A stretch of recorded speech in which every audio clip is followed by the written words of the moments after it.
Okay. Hello, everybody.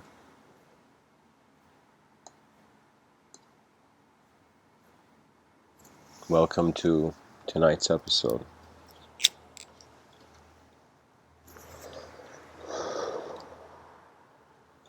If you're new to the channel, I tend to use these talks as a sort of my digital notepad where I share my ideas. If at any point in hearing something strikes you or is intriguing for you, don't be shy to engage. That's why these live streams are here. And so, it is the era of the advanced communicators. Let us begin. Tonight's episode finds us at the edge of thought, which is a really cool statement, but what does it really mean?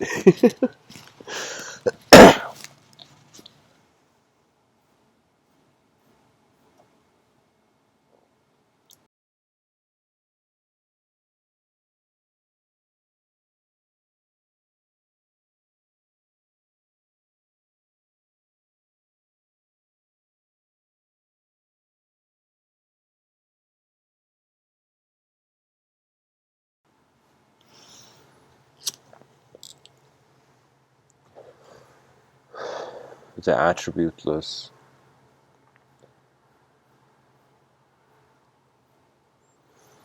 is a notion of that which is beyond form.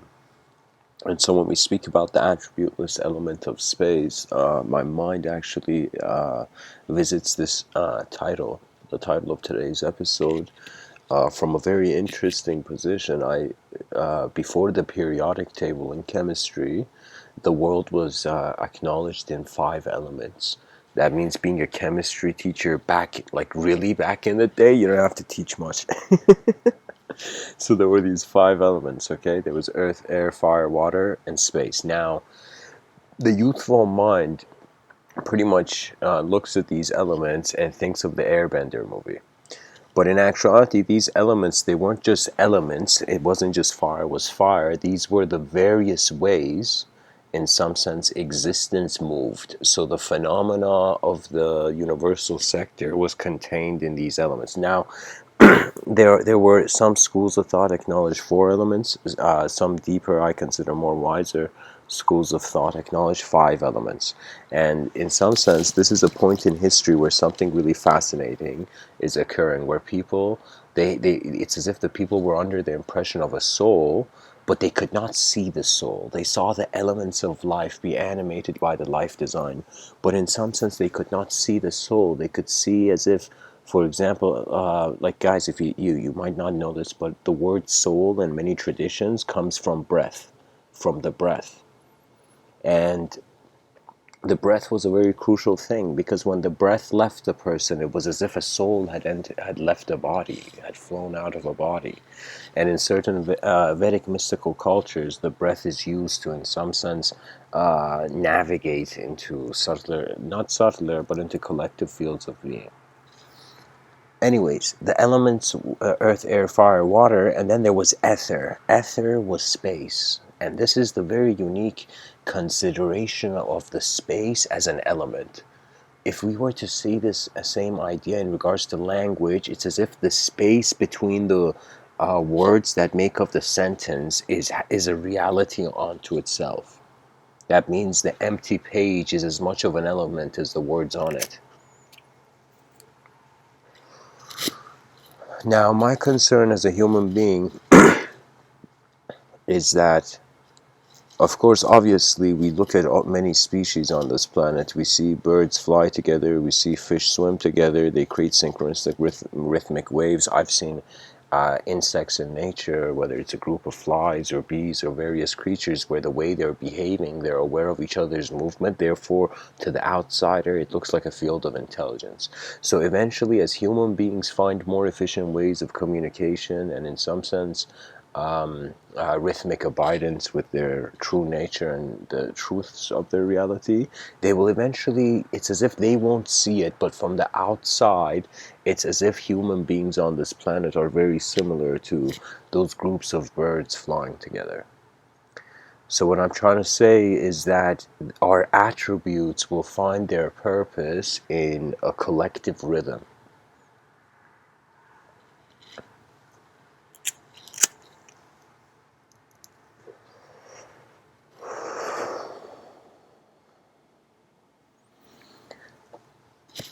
Now, what do we do with space? Some people, they say, give me space, man, give me space. Give me space, so let me do what I'm trying to do, give me space, you know? But in actuality, they're asking time to stop. You can only acknowledge space through a negation of what is full. You see, these again open doors to the great philosophy questions. Can there truly be emptiness? Can we as a creature of form acknowledge the attributeless? And like guys, let me tell you, mysticism is a phase of of a great philosophical advancement, as if philosophers in silence, many I've seen. I mean, it's not that I've even seen it in their writings. Many Western philosophers, they stand in awe of ancient mystical times because the world was, the imagination was less caged. They asked this quantum physicist, I think it was Bohr, Bohr, Niels Bohr, but I could be wrong. They asked this quantum physicist, hey man, what are these results? Like, what are these experiments and what are these findings you're getting about quantum physics? And at that time, of course, this is a while ago, the physicist looked at the guy and was like, listen, buddy, this is what we're doing. It's like, imagine a cheetah, in the wilderness running, a leopard running. Imagine we take this cheetah or leopard and we take it out of its natural environment, we put it in a cage, then we try to see what a cheetah is. Okay, so it's this notion that, and this is not just, in quantum physics, and everything in reality, we box things up, then open the box to see what's in there. That is in some sense the program of the rational mind to refer to a pattern. In other words, nothing can be new to a mind that in some sense is trying to relate to it from the past. That's the issue of the past. It's kind of like data you've seen. It's come and gone. It's very incredible. It's not that just the person grows in this on the world or into the world. It's in some sense the world grows into the person. And sometimes when I've looked at my deepest flaws, like certain characteristics or certain behavioral patterns, where I'm like, okay, what was the inspiration for my behavior in that moment in that way? I came to realize, in actuality, we are not. This is the savage thing about language. This is what many people, in some sense, I'll say, don't need to know. But at the same time, don't walk towards spirituality unless you are willing the unknown to recalibrate your knowledge. That means you can't be afraid. Fear has been a kind of inhibitor of progress.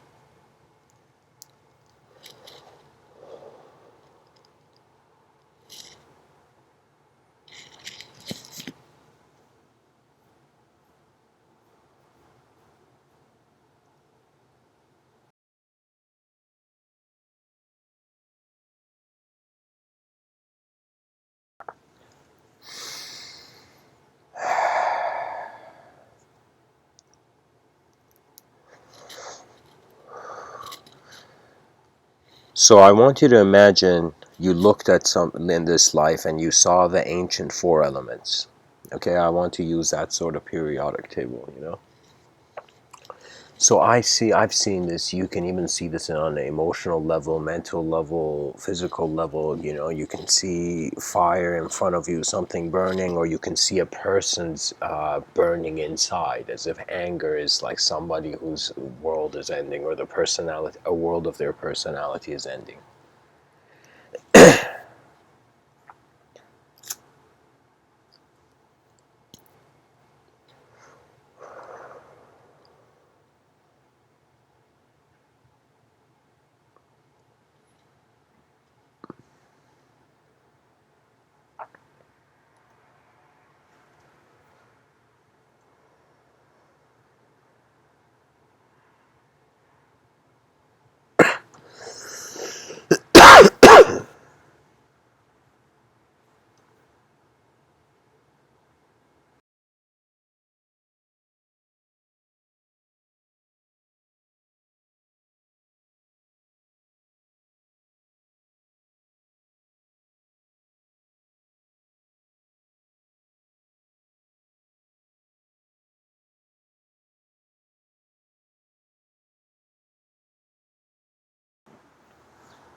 let me kind of like get to what I'm saying this way. In the Upanishads, which are these ancient kind of Indian Vedic texts, they're sort of like treated by some people as scripture.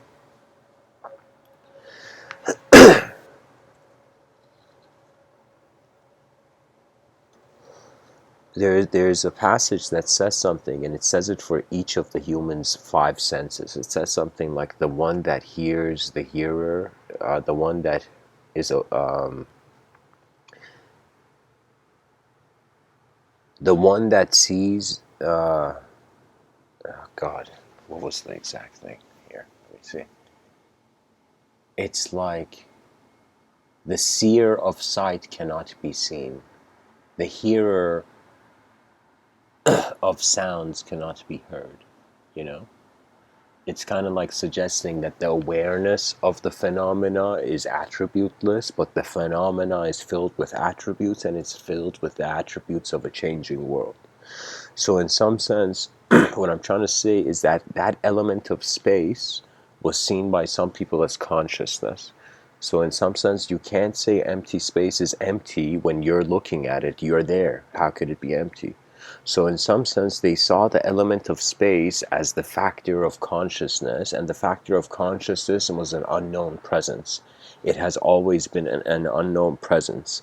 This is something where people think there people are so many people are trying to get to heaven that they never really truly see this earth. And when I say heaven, they're trying to live in the future now. There's a problem with that. When you become too introspective, trust me, I know this.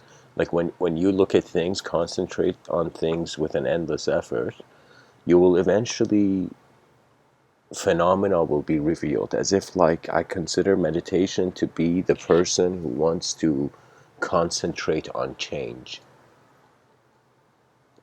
Fundamentally, meditation will be that. It eventually, how would I say it? Like, if you sat down for 20 minutes in a nature spot and legit, like, had no thought, had no idea that, okay, you're doing a meditation or whatever, you need a certain result by sitting down, you just sat and watched.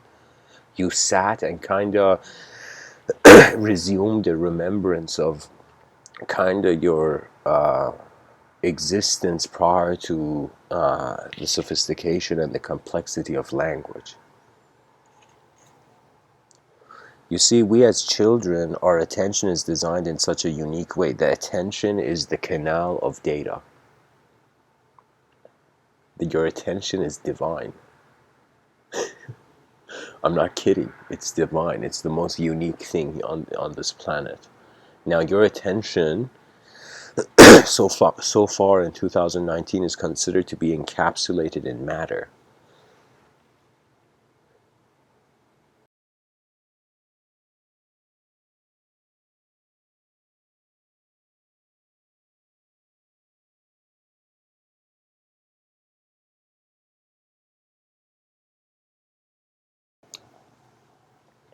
So still, our species is burdened with this question of are we consciousness being matter, or are we matter being consciousness? The interesting thing is, if the intention of the moment wants to move particles, wants to move objects, your inevitable future is considered as a body. So what you want in the end is actually a physical thing. You know, it's very rare. I find it to be extremely rare for a person to want something that is not physical. I think it's like one in a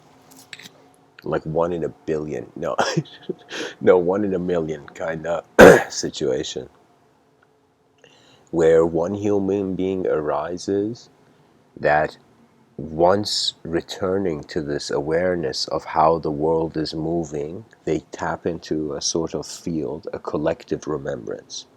This collective remembrance is very unique because it is a sort of, right now, let's say you, right now in this current waking state of consciousness, imagine you're seeing the world from the bottom of the mountain and then you're seeing the top of the mountain.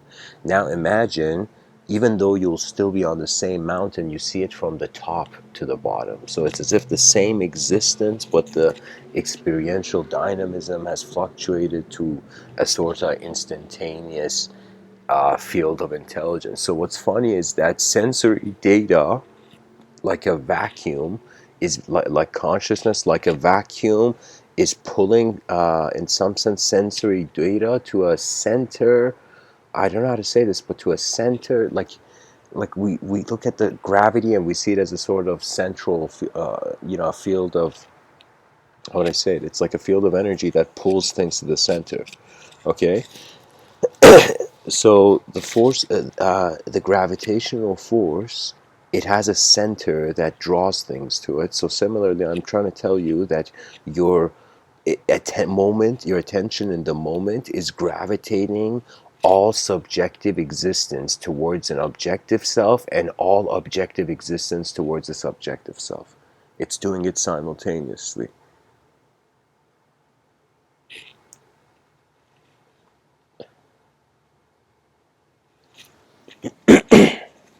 Aldous Huxley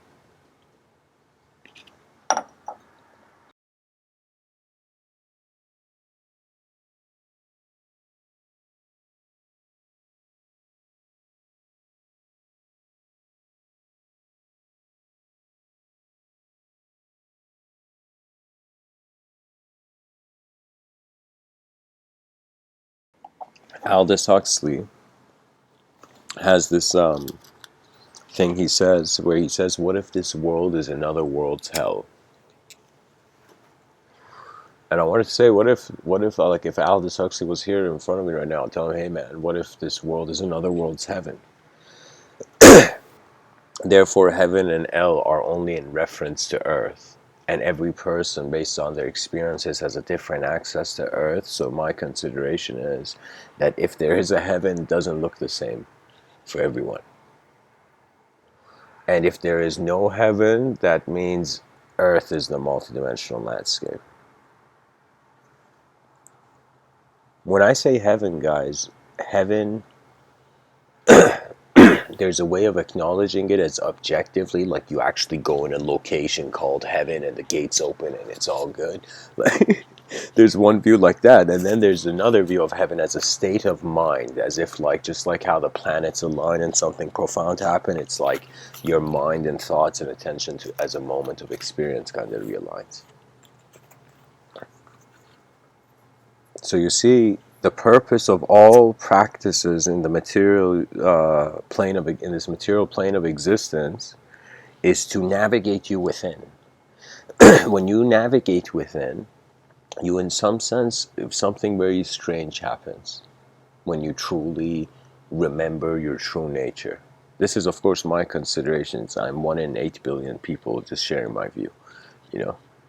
There's a reason I said Mr.Within. I don't want any other title or any notion of, like, I'm just telling you, it doesn't, the change, the particles in space that change, they will continue to change. You can choose to name it or you can choose to not name it, you know? Because when I wonder about who I am, it transcends every idea I ever have had on it. It's always unknown. For me, it's as if, like, you look at the sky, why is the sky magnificent? Because it shows you something, but also hides something. And what it hides is a sort of edgeless vastness. So now let's get back to this notion that space is consciousness. And what we can say, let's say space is pure awareness. Pure, that means attributeless.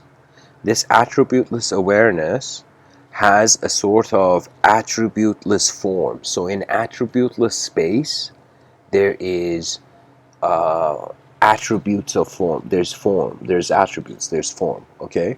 So there is a body in a sphere of attention. This sphere of attention is so fascinating that it divides itself as a subject and an object simultaneously. So I'm pretty sure the educational system, it is just suited towards teaching you the objective. This is why philosophy is dying in this modern world of ours. And when philosophy dies, the machines have won. You see, technology was kind of a mistake that eventually got so big that people didn't know what to handle it, how to handle it, so they started ignoring it. And it's like, what do they say? What you can't beat, join. Like, I feel that's what's happening. The hopeless vision of reality is being accepted too soon by the species. We have to change the simple factors of living. That's my greatest vision. If there's something so complex happening in your experience that you can't change, you have to, in some sense, find the simple in the complex. Many things in this life don't know their purpose, by the way, which kind of suggests that many human beings you will meet in this life, they are in some sense occurring based on the programs of their conditioning. The programs of conditioning, again, a simple suggestion that just like how the child was given food, it was spoon-fed baby food, the world spoon-fed it conception. It started to conceive itself. It started to conceive a past for itself. It started to conceive a future for itself. And it even had the might of acknowledging both the future and the past as generations of the moment. Therefore, what we are left with is in a moment prior to space and time even being a definition for the being. It is a state of pure being. In this watchfulness, what occurs is you will eventually see movement. So I find that the yogic intelligence activates through a sort of a stillness and silence that reflect back to you how your mind is occurring. As you observe and witness your mind, but when I say you witness your mind, you're witnessing intelligence externally and how it is moving the internal. Because there's two ways usually. What that means is, like, I don't think about my heart. I don't say like, okay, heart, it's time for you to beat. No, the heart is beating. So in some sense, before there is thoughts, there is activity. And then there is a moment where I think, okay, let me, drink this iced cappuccino in front of me.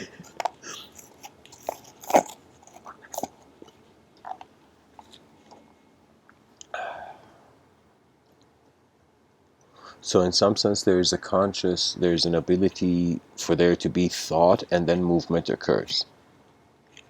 Because we're alive, and because I consider, like, I think this is the ratio, I'm not too sure about this, but this is my percent, how I give it a percentage. It's that 70% of the intelligence of the human being is involuntary. When I say involuntary, that means this includes reactive behavior as well. We have not understood the value of consciousness, or our civilization would have valued it. We would have realized the importance of art, the importance of a sort of revelatory relationship to the future that we must build. In many religions, you see, this is what I think happened in history.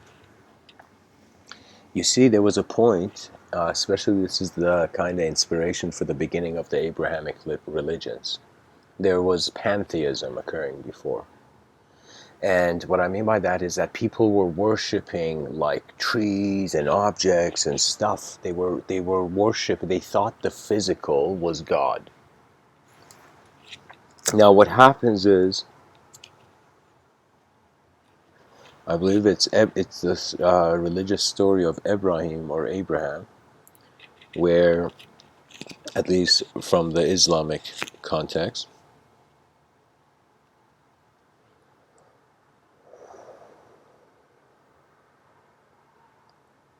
pretty much this man goes and sees a bunch of people worshiping statues, and we're not worshiping statues, worshiping kind of little, I guess, tiny sculptures they've made with twigs and leaves and sticks or whatever.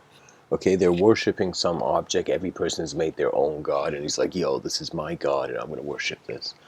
Eventually, Abraham comes and says, guys, what are you guys doing? You can't worship this stuff. And so they're like, Abraham, we have freedom of speech. You know, we have freedom. Get out of here, man. We want to worship these rocks and stones as our God.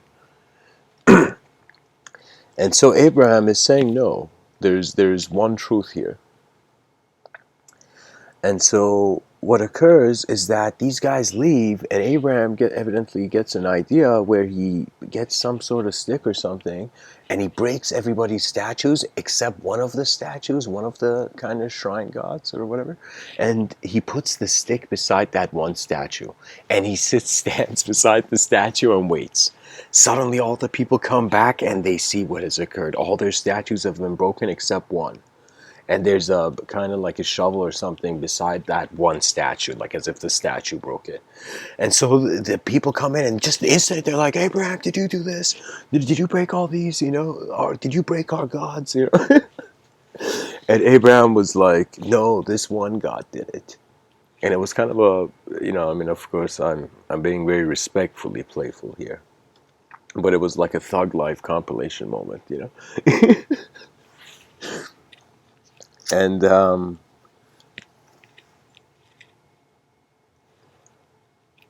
implication of that was that man thought objects was God. But what I found was that, wait a minute, something occurred. After we stopped worshipping objects and we saw that's not it, we started worshipping subjects. Oh my God, we started worshipping subjects. And that's why in many of my talks I say we are also in the era of ideal worship. What that means is man stopped worshipping objective phenomena and then began worshipping subjective phenomena. But the subjective phenomena, as it was revealed, seemed to suggest that God is unknown. That means I thought this is a very paradoxical situation, and sometimes the paradoxes in philosophy are based on the language of the philosophy. So that means language has sort of limitations of how the world is.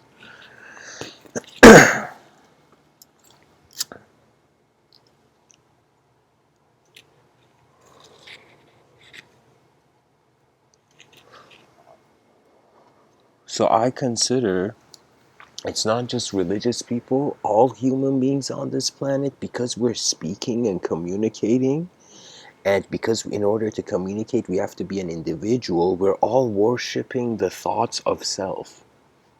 All of our days, every living person, I believe, your day is just going to the thought of you. You're obsessed about the thought of self. What should I do? What should I get?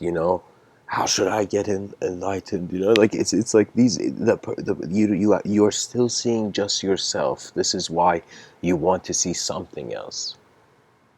But the self is not a thought. And when one realizes that, you have just moved beyond the veil of thought, the edge of thought. And where do you go? You find yourself in abidance with a field of remembrance, a memory field. This memory field comes across as the sort of super soul or oversoul of the entity. What that means is you're right now, you know how like a person can say, okay, there's individual people walking the streets, but then you see a bunch of those people go in the same building, and let's say it's like a temple or a mosque or a church. So you're like, okay, all of those people are in like one collective idea, one idea they all have agreed with. So what I'm trying to say is that institutions are kind of like indirectly collective beings.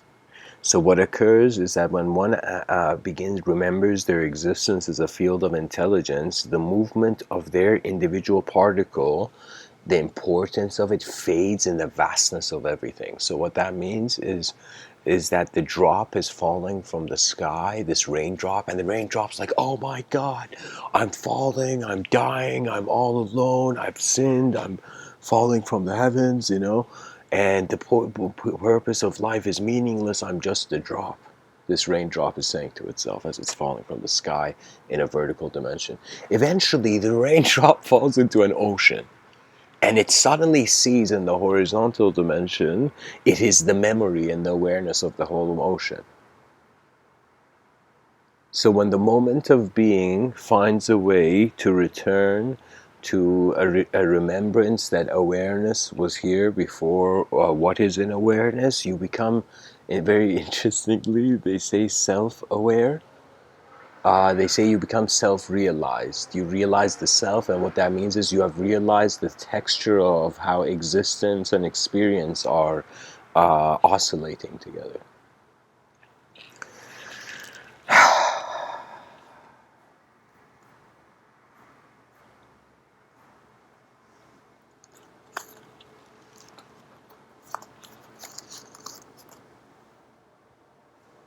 Buckminster Fuller has this incredible quote where he says, "The minute you choose to do what you really want to do, it's a different kind of life."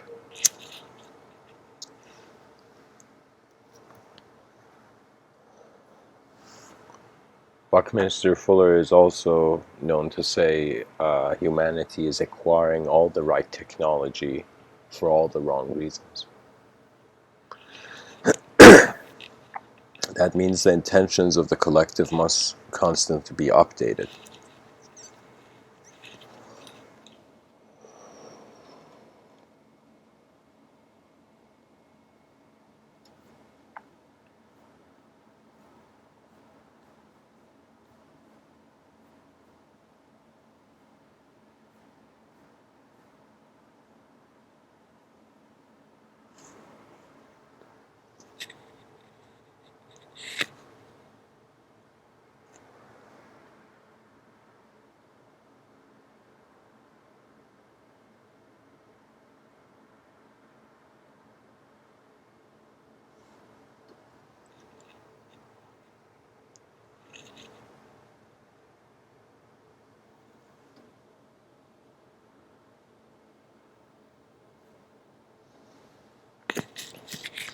I'm going to tell you guys the story of Shri Nisargadatta Maharaj.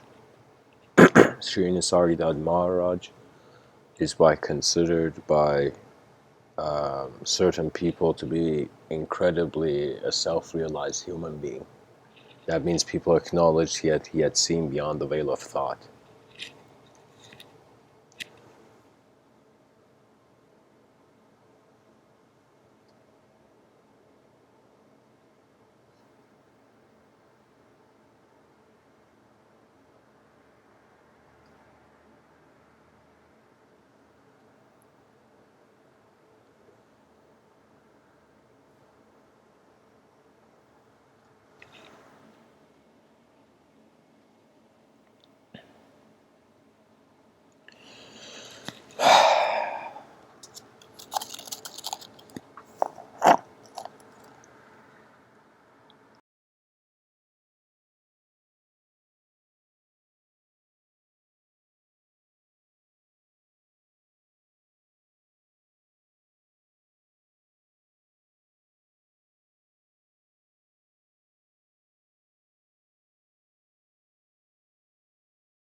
Shri Nisargadatta Maharaj was this illiterate cigarette salesman living a very poor life in India. And he was selling tobacco. And he was living such a simple life that means as if this person had felt he was rejected from the greater games of life, and he at least chose to live a humble and simple life. And so, but he was very curious and keen to know, in some sense, what enlightenment was. And what happens is a friend of him takes him one day. He's an old man, not an old man, but he's lived like, I believe he's in his late 50s when this incident occurs. But what happens is that his friend takes him to this other enlightened guru.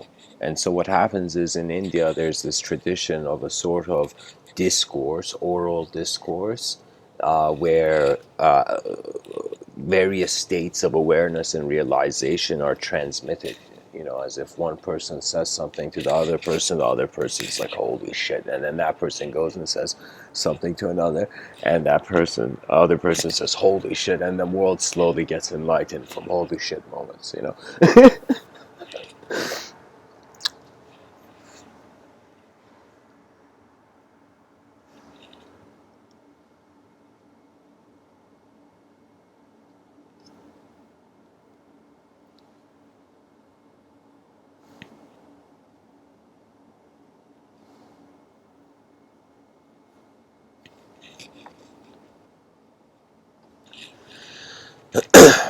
Sri Nisargadatta Maharaj and his friend find themselves in the presence of this enlightened teacher. His friend talks, and then Sri Nisargadatta Maharaj gets a chance, and he asks the guy, and he very sincerely looks at the guru, that enlightened guru there, and says, hey man, like, what is this all about? Please tell me, how do I become enlightened or whatever? And the guru tells him one thing, and then their time is short, and he has to get back to his store and whatnot. And so it's in that moment, the guru, this is the last time. So his first time he met his guru was also the last time. And so what happens is the guru again tells him, I'm just to re-emphasize, he says, study yourself any moment you get. Just study yourself. Sri Nisargadatta Maharaj returns to his small tobacco store.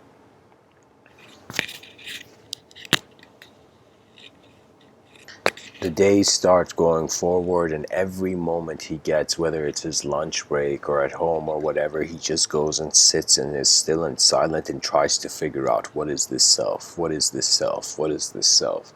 As if this sort of intuitive kind of intention to be to attain, to be what you feel you're not at first.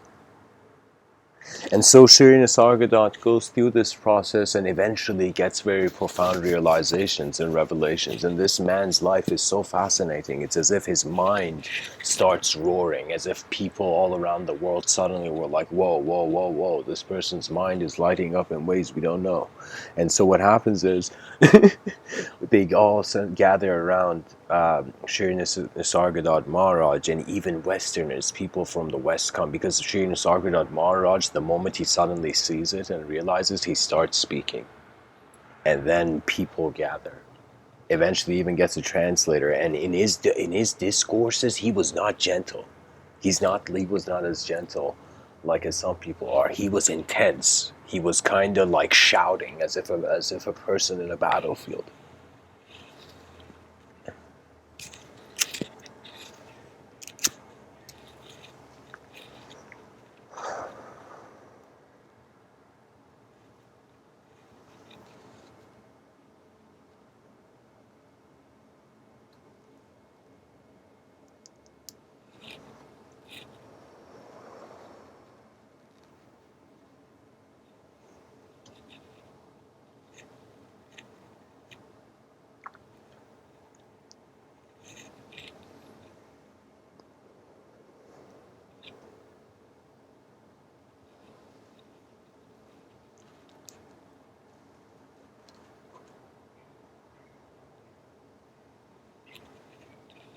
Sri Nisargadatta Maharaj, he has this quote where he says, when I see that I am nothing,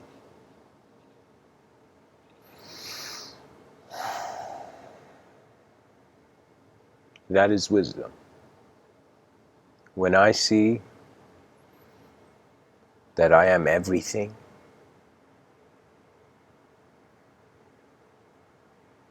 that is love. And in between, my life moves,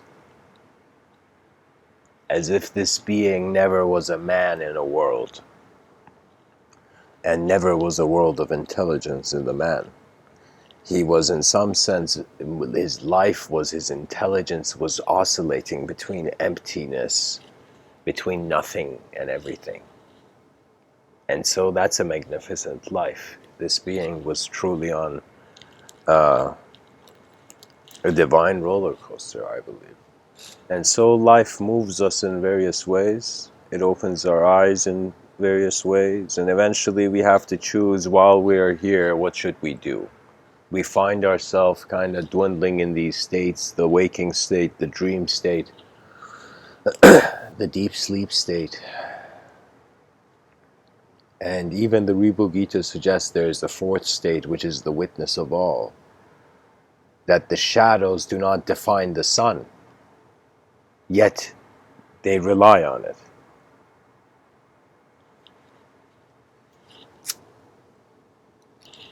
My biggest care from the slumber of childhood into the awakening of age.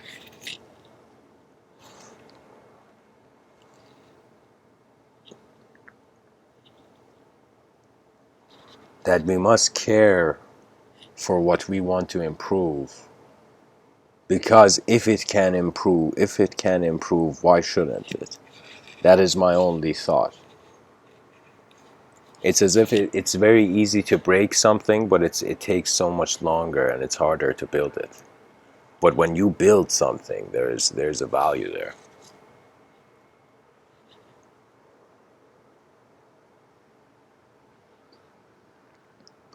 There's this Sufi mystic poet by the name of Hafez. He says,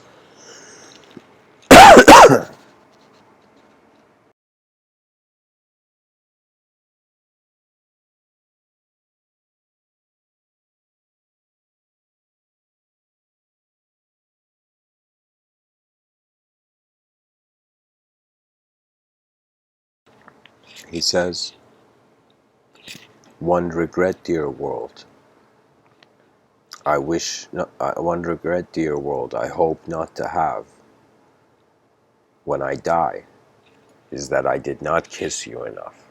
And so that's a very poetic way of saying the regret of consciousness and existence, or the regret of a living being, is that they did not live. And when you don't update your eyes, I guess then you just exist.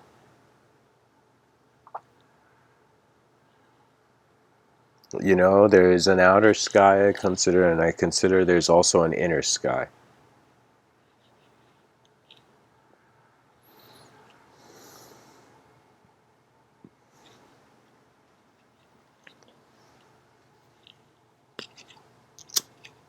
The inner sky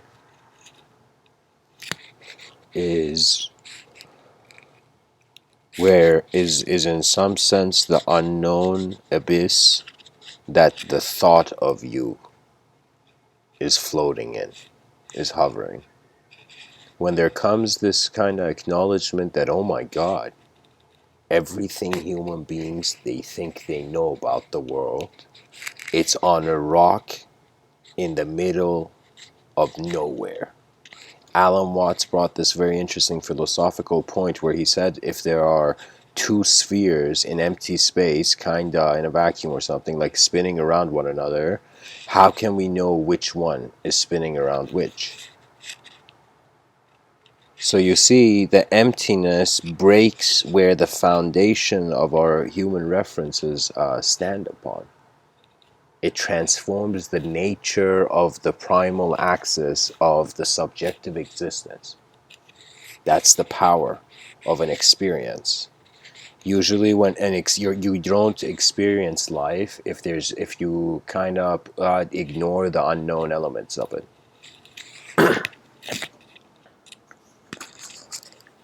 It's very unique. There have been some philosophical minds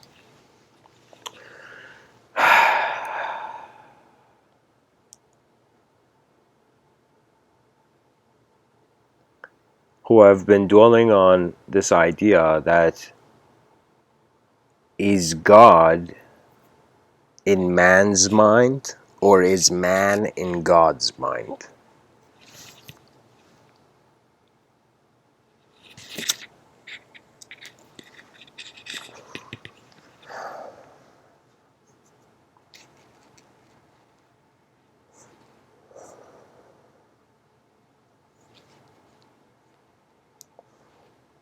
The answer to this question would be the resolution of the divine mystery.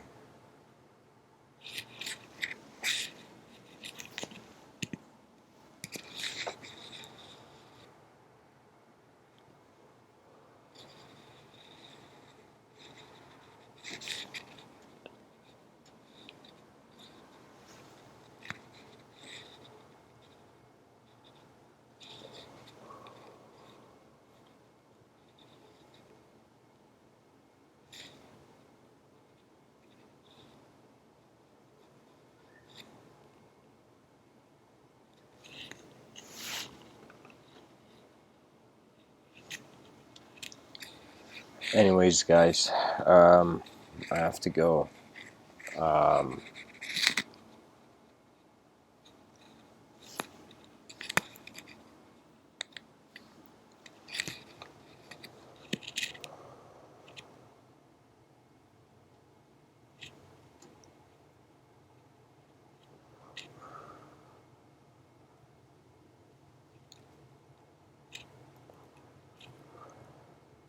I guess I'll end off with this.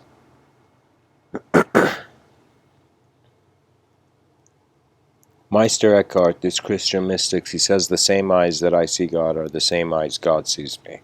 The whole spiritual and mystical paradigm we find in our civilization has all been an approach to, in some sense, change and its unknown end. When you revoke the unknown in your life, it doesn't mean you need to have kind of fruity beliefs. It means that you have to acknowledge life. You have to realize you're on a battlefield where there's many things occurring, many causes, many effects, and there are many systems intertwined. So what will be the factor that gives you that ability to manage this? It is the kind of self of selves. It is not your objective self only. It is not your subjective self only. It is what these two dimensions are bowing to. The true nature of the being, which is of an ever-present attributeless stature.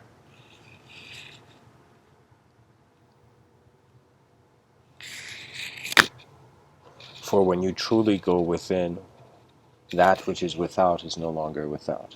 Much blessings and namaste.